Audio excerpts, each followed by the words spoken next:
Bapak Ibu hadirin yang saya hormati, pada kesempatan yang berbahagia ini, perkenankanlah saya sebagai calon kepala desa menyampaikan beberapa visi dan misi.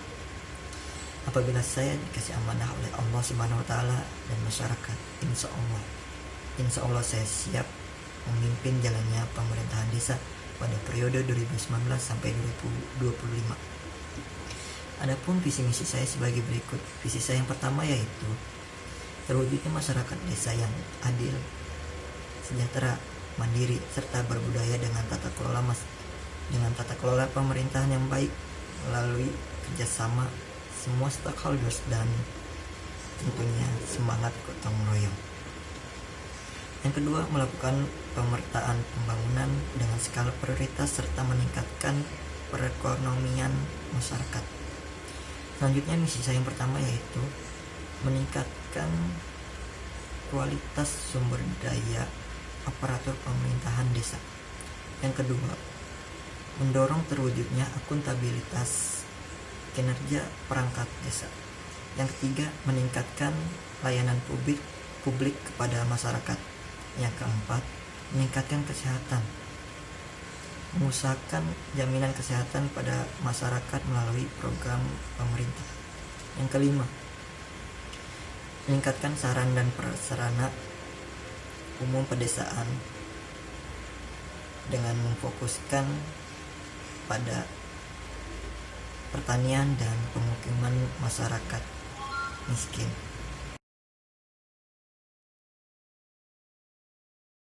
Baik, sekarang saya akan bertanya kepada calon kepala desa, strategi pembangunan seperti apa yang akan dilakukan? Saya akan berfokus pembangunan pada 3 bidang. Yang pertama itu bidang ekonomi. Saya akan berfokus pada pengembangan sektor UMKM. Saya potensi meningkatkan pertumbuhan ekonomi desa. Pemerintah harus mendukung dengan mengembangkan pemasaran produk dan perluasan pasarnya. Selain itu, alokasi dana untuk usaha terhadap UMKM-nya. Yang kedua, bidang pendidikan. Sarana seperti sekolah belum terdapat banyak di desa ini. Hanya berbagai yang berguna untuk TK, SD, dan madrasah.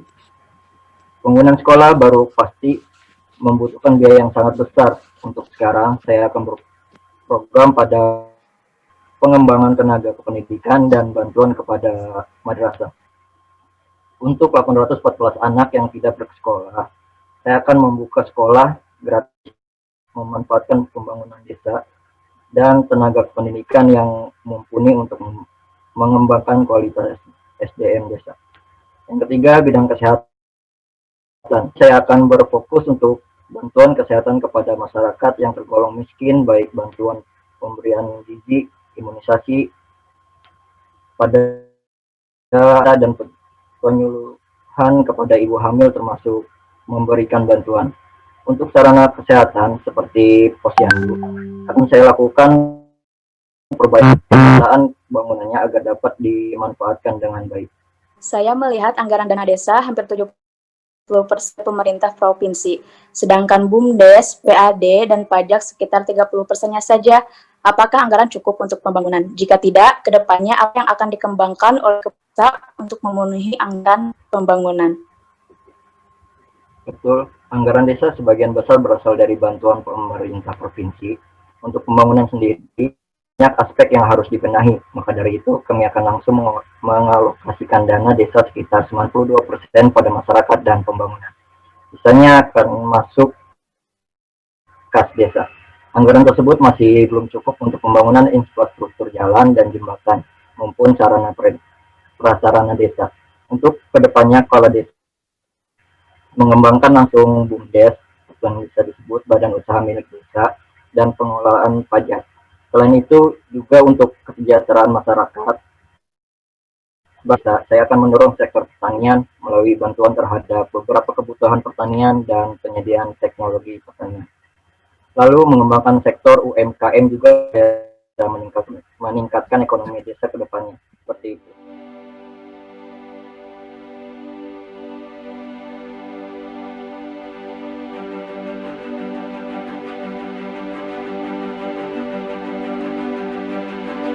Pada proyeksi indikator melihat data pertumbuhan ekonomi dari tahun-tahun sebelumnya, PD Desa Kroya tidak meningkat signifikan, hanya berkisar 8-9%.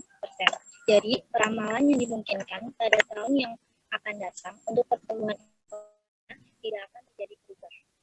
Untuk data kemiskinan, setiap tahunnya semakin mengkhawatirkan, karena sekitar 1.269 orang atau 50% masyarakatnya bekerja sebagai petani. Dan pertumbuhan penduduknya tidak disertai dengan ketersediaannya lahan, sehingga pendapatan masyarakatnya menurun. Selain itu juga, tidak ada ketersediaannya keterampilan dan skill dari membuat keadaan kondisi desa tersebut semakin parah. Kami sudah menyelaraskan isu strategis kan pembangunan pada RPJMD sebelumnya dengan RPJMD Kabupaten Cirebon. Di sana ditemukan beberapa poin seperti pembangunan infrastruktur, pengembangan sarana dan prasarana, dan juga peningkatan untuk kesejahteraan masyarakat. Di dalamnya terdapat bidang kesehatan dan juga pendidikan. Nah, ini dapat dijadikan acuan untuk BPD melakukan pengembangan perencanaan pada RPJMD periode selanjutnya. Setelah mengevaluasi dokumen RPJMD pada periode sebelumnya, kami telah menemukan beberapa isu strategis yang belum tercapai, meliputi kemiskinan, pengembangan sarana dan prasarana, serta pembangunan infrastruktur yang menjadi isu penting yang harus dibenahi di RPJMD setelahnya.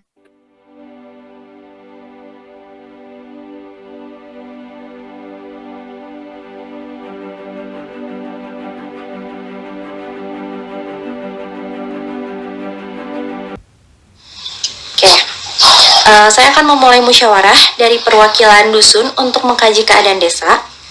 Bagaimana perkembangan dusun saat ini, masalah penting apa aja yang harus segera dibenahi? Iya, yang menjadi masalah penting masyarakat saat ini adalah kemiskinan sebesar 279 keluarga, terkategori dari 1.446 kepala keluarga. Kemiskinan ini karena minimnya fasilitas pendidikan di desa sehingga kualitas SDM tidak dapat bersaing, dan kurangnya alokasi dana dari pemerintah kepada masyarakat sehingga memperburuk perekonomian masyarakatnya. Kemudian, potensi apakah dari dusun yang harus dikembangkan? Mungkin dalam sektor pertanian dan UMKM di dusun dapat dikembangkan. Di sektor pertanian, pemerintah dapat memberikan bibit pertanian untuk mendorong kesejahteraan petani, sehingga nantinya jika sektor pertanian dusun unggul dapat meningkatkan pertumbuhan ekonomi di desa. Kemudian untuk UMKM yang kebanyakan berproduksi pada olahan makanan tradisional, pemerintah dapat membantu dalam mengembangkan pemasaran produk dan membantu alokasi dana usaha dalam teknologi.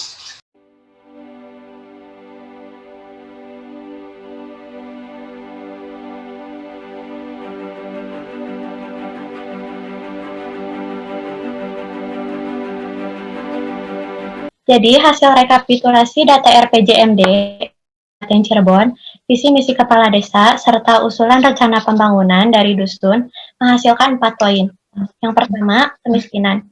Kemiskinan menjadi masalah utama karena sekitar 276 keluarga dari 1.446 keluarga di Desa Kroya terkategori miskin dan pendapatannya sekitar 600.000 per bulan atau kurang dari itu.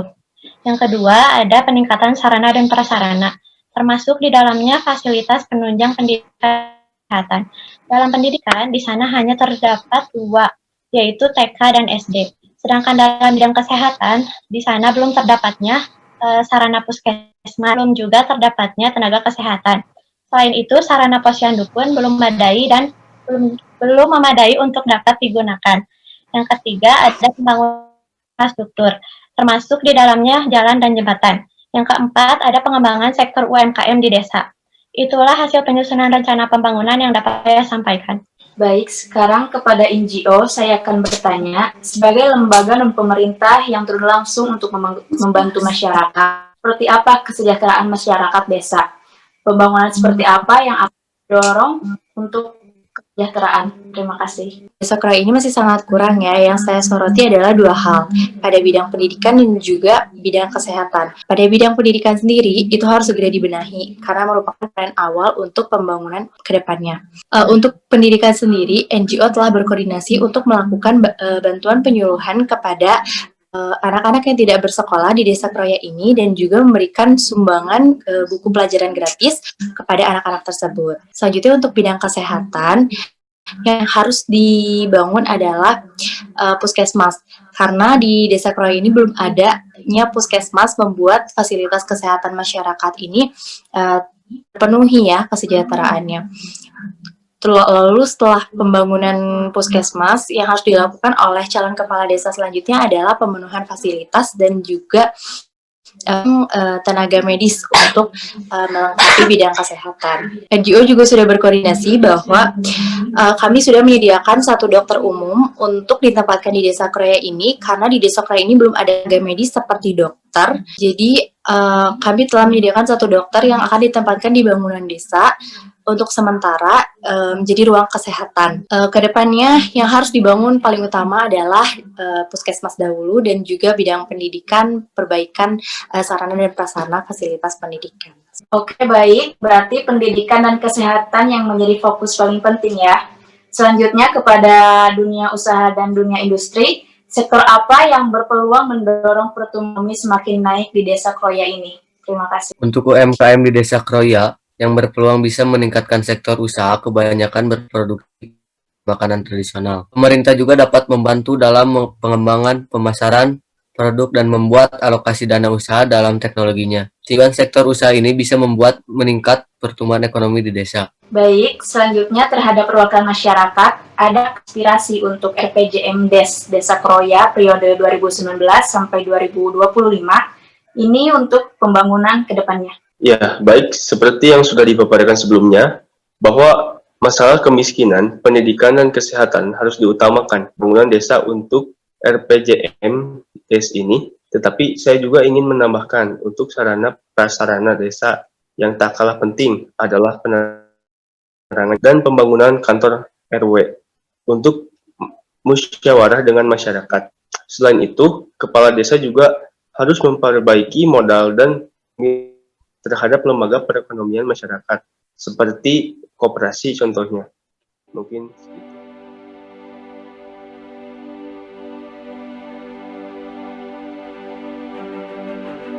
Kami sudah mengevaluasi dan menyelaraskan hasil rancangan RPJMDes dengan Permendagri, Permendes, RPJMD Kabupaten Cirebon, serta aspirasi masyarakat melewati musyawarah dusun dan musyawarah desa. Berikut paparan isu strategis yang harus segera dibenahi. Yang pertama, kemiskinan. Karena sebagian masyarakat Desa Kroya terkategori miskin, sedangkan indikator pembangunan adalah kesejahteraan masyarakatnya. Yang kedua, pengembangan sarana dan prasarana. Karena fasilitas penunjang kegiatan masyarakat masih sangat kurang memadai, sehingga aktivitas masyarakat terhambat. Yang ketiga, pembangunan infrastruktur. Karena adanya pembangunan pada infrastruktur menentukan keberhasilannya RPJMDes. Selanjutnya, saya akan memaparkan penyusunan rancangan RPJMDes untuk kebijakan pembangunan yang berfokus pada pertama, bidang ekonomi. Di sini berfokus kepada pembangunan sektor UMKM dan juga pengembangan infrastruktur jalan dan juga jembatan. Ada bidang pendidikan.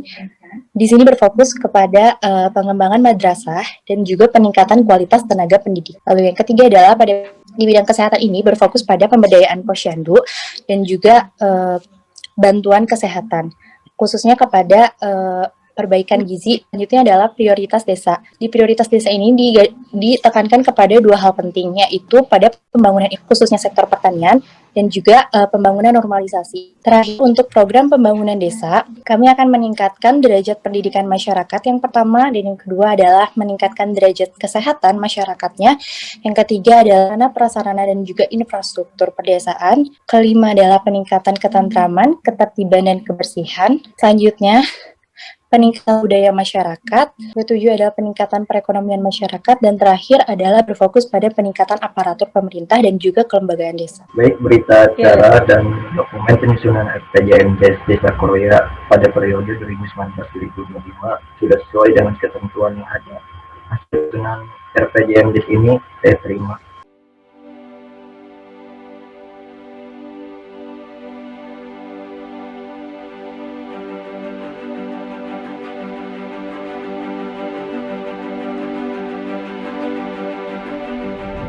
Baik, musyawarah Pembangunan Desa Kroya periode 2019-2025 ini saya buka. Ya, baik. Sekarang saya akan memaparkan program pembangunan desa tahun 2019 sampai dengan 2025. Yang pertama untuk bidang fisik dulu, dapat betonisasi jalan gang di tiap-tiap gang diperlukan dana berasal dari APBN, sekitar 500 juta. Lalu yang kedua adalah pengaspalan desa, dana bersumber dari APBD Kabupaten Cirebon sebesar 300 juta. Yang ketiga adalah pengadaan gerobak sampah. Di sini data berasal dari APBN sebesar 12 juta. Yang keempat adalah pembangunan madrasah diniyah pada bidang pendidikan itu bersumber dari APBN sebesar 400 juta. Oke, selanjutnya pembangunan SPL pemukiman berasal dari dana APBN sebesar 500 juta dan pembangunan gapura desa berasal juga dari APBN sebesar 175 juta. Untuk perubahan alun-alun desa berasal dari APBN sebesar 100 juta dan pembangunan lapangan voli untuk peningkatan sarana olahraga berasal dari APBN 35 juta. Untuk peningkatan jalan gang itu berasal dari APBN sebesar 200 juta. Selanjutnya adalah pemula ini untuk peningkatan sarana komunikasi antar warga berasal dari APBN sebesar 200 juta. Lalu untuk bidang pertanian, pemerintah bangunan yang pertama di pembekuan di area pertanian, yaitu dananya berasal dari APBN juga sebesar 300 juta.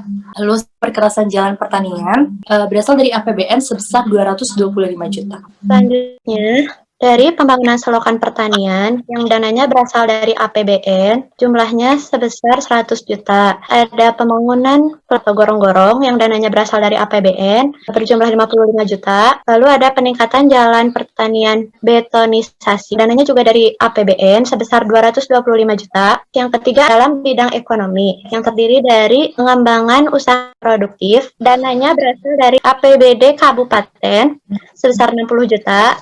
Yang kedua ada LDPM berasal dari APBD Provinsi, dananya sebesar 50 juta. Lalu ada penguatan modal lumbung tani, dananya juga berasal dari APBD Provinsi sebesar 5 juta. Lalu ada pelatihan lembaga desa, yang dananya dari APBD Kabupaten sebesar 25 juta. Lalu ada pelatihan keterampilan yang dananya dari APBD Kabupaten sebesar 25 juta. Terakhir, dalam bidang sosial budaya, terdiri dari 5 poin.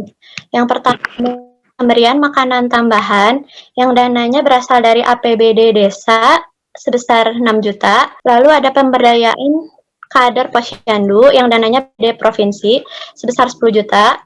Lalu ada perbaikan situs Syekh Magelung Sakti, dananya berasal dari APBD desa, 12 juta. Lalu ada penanggulangan sampah yang dananya dari APBD desa sebesar 175 juta. Dan yang terakhir ada harga atau pemetaan profil desa yang dananya berasal dari APBD provinsi 15 juta. Dari itu total anggaran semuanya berjumlah 3.375 juta. Oke, baik. Seperti itu pemaparan dari rencana pembangunan Desa Kroya periode 2019 sampai dengan 2025.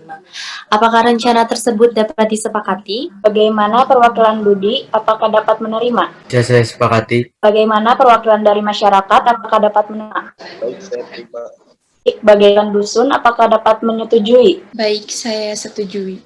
Baik, jika hasil musrenbang disetujui rancangan RPJMDes periode tahun 2019 sampai 2025, maka rancangan RPJMDes ini akan menjadi lampiran rancangan peraturan desa tentang RPJMDes. Lalu rancangan RPJMDes ini kemudian akan dijabarkan dalam RKPD 1 tahun. Dan jika tidak ada tambahan atau aspirasi lagi dari seluruh komponen masyarakat, maka Musrenbang Desa Kroya periode 2019 sampai dengan 2025 ini saya tutup.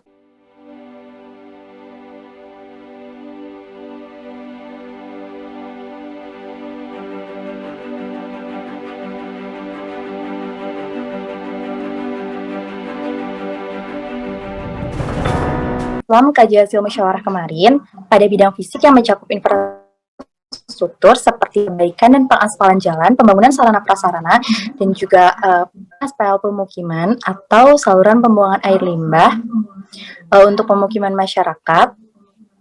Selanjutnya untuk bidang pertanian, terdapat pembangunan dekar atau gorong-gorong dan juga pembekuan pada area pertanian. Seluruh anggarannya telah disepakati oleh seluruh perangkat desa dan juga komponen masyarakat pada Musrenbang. Pada bidang ekonomi mencakup pengembangan usaha ekonomi produktif, penguatan modal lumbung tani, dan juga pendirian lembaga distribusi pangan atau LDPM mini. Pada bidang sosial budaya mencakup bantuan sosial seperti pendistribusian masyarakat, pemberdayaan posyandu, penanggulangan sampah, dan juga pendataan keluarga atau pemetak. Program pembangunan desa beserta anggarannya ini telah disepakati dalam Musrenbang oleh seluruh komponen perangkat desa dan juga masyarakat. Anggarannya dapat diterima dan oleh seluruhnya. Rancangan RPJMD Desa Kroya pada periode 2019 sampai 2025 ini kami tetapkan sebagai dokumen RPJM Desa Kroya pada periode.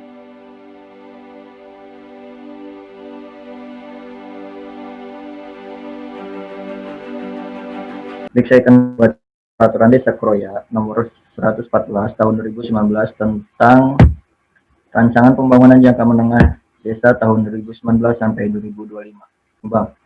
Bahwa dalam rangka RPJMD Desa perlu dibuat peraturan desa yang merupakan landasan hukum untuk mengatur kebijakan-kebijakan perencanaan pembangunan desa.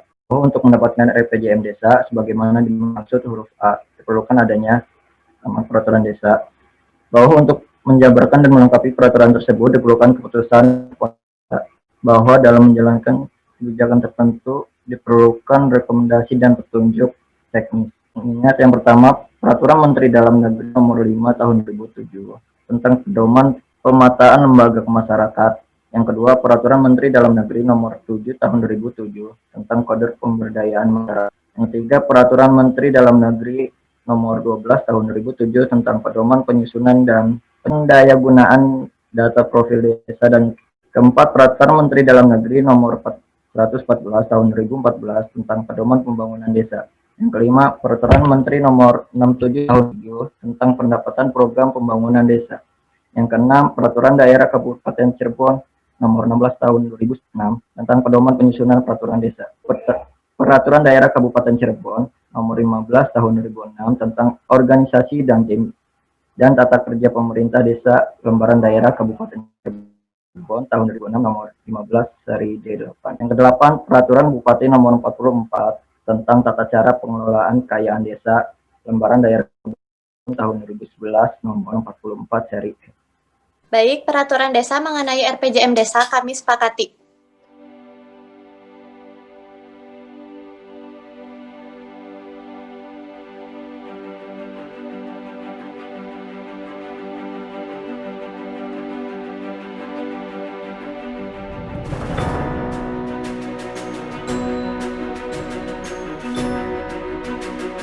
Berdasarkan artikel yang sudah saya publikasikan mengenai penetapan RPJM Desa dan Peraturan Desa, apakah Anda sebagai perwakilan masyarakat desa merasa bahwa hasilnya sudah sesuai dengan kebutuhan desa untuk mewujudkan pembangunan desa? Ya, baik. Saya perwakilan dari masyarakat.